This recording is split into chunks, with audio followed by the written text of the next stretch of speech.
Hey Bob Accardo, how's it going? It's Saturday after the race, first race of the doubleheader weekend, April 25th. How did the race go for you today? Give us a little bit of insight of what was going on under the helmet. So it was a good race. It was a good day. We started 26th overall, I think 10th in class. We finished 26th overall, 7th in class. With the challenges we had with the race car and the handling all through practice and qualifying and stuff, the guys actually really did a good job. They spent the last couple of days working on it.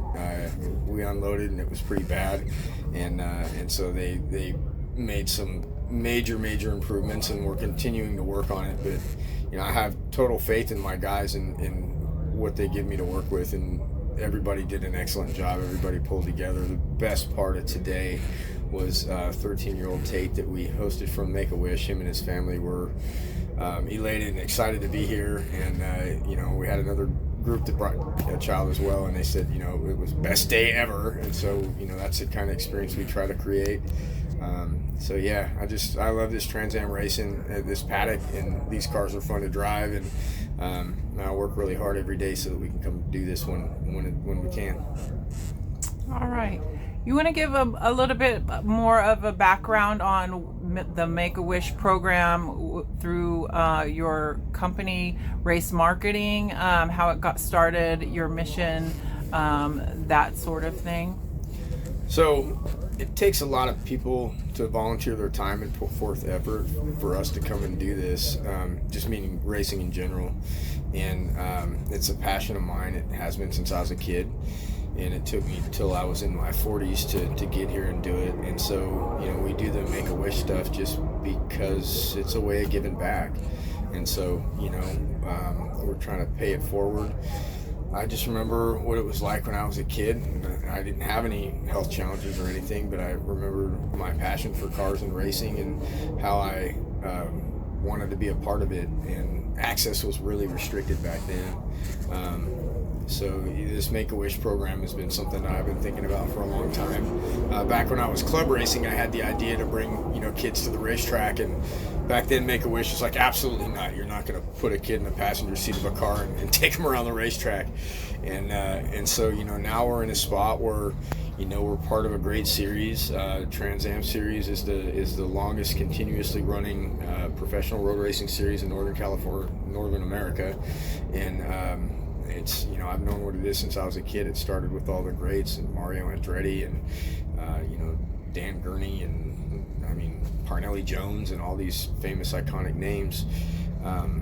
So the access that you get in the paddock is kind of unlike any other series. You go to NASCAR events and everything's roped off and nobody's real approachable, and so they have an open paddock format. They do a grid walk where they welcome the fans out on the front pit road before the race, and you get to walk around and meet drivers, sit in race cars, and just be involved. And so the Make-A-Wish thing is just a way to give back. These kind of keeps you centered on what's important in life, and it helps you to not sweat the small things and really count your blessings. And so we're extremely blessed to be able to come and do this. And there's better than any trophy, race win, or anything else is seeing the look on these kids' face when we bring them in here and give them an inside look into our world that they wouldn't get otherwise.